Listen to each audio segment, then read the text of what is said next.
Bugün internet arenasında gördüğünüz iğrenç reallıqların kökünü sizə göstərəcəyik. Açıqlamalarını isə professor, psixiatr və psixoloqlar illər əvvəl öz təcrübələrində sübut etmişdilər. Səbəblərini isə sizə həmişə işdən keçəndən sonra göstərərlər. Sizi 1971-ci ilə Stanford türmə eksperimentinə aparacağıq. Çünki şərin ən təhlükəli forması uniforma və sosial mühit arxasında gizlənir. Günlərin bir günü Stanford Universitetinin professoru Philip Zimbardo öz tələbələri üzərində ədliyyə orqanı formatında, yəni türmə təcrübəsi keçmək qərarına gəlir.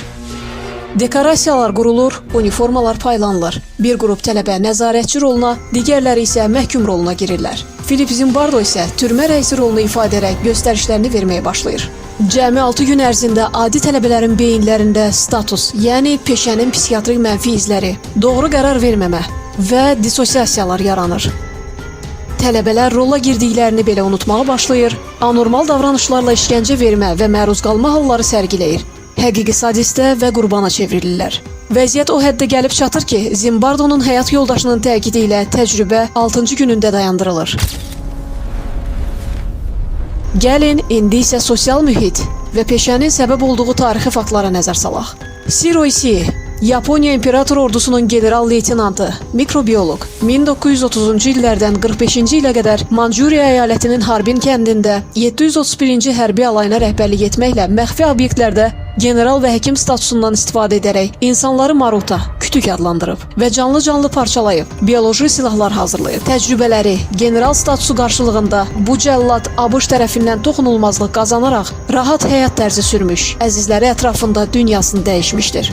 1975-ci ildə isə bu elitarların psixopatiyasının qanundan üstün olduğunu İtaliyalı rejissor Pier Paolo Pasolini Salo və Sadomun 120 günü filmində 4 statuslu şəxs, prezident, hersoq, hakim və baş yepiskopun iyrənc həyat tərzlərini, yəni Epstein fayllarının təsvirini kinolentə almışdır. Bugünkü günümüzdə isə Epstein fayllarında öz əksini tapır. Premyeradan bir müddət sonra rejissor elitarların əmri ilə vəhşicəsinə qətlə yetirilmişdir.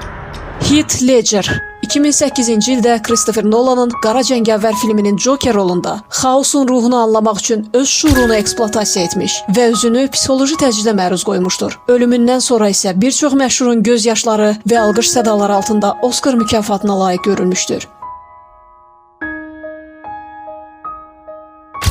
Bessel van der Kolk, psixiatr, professor.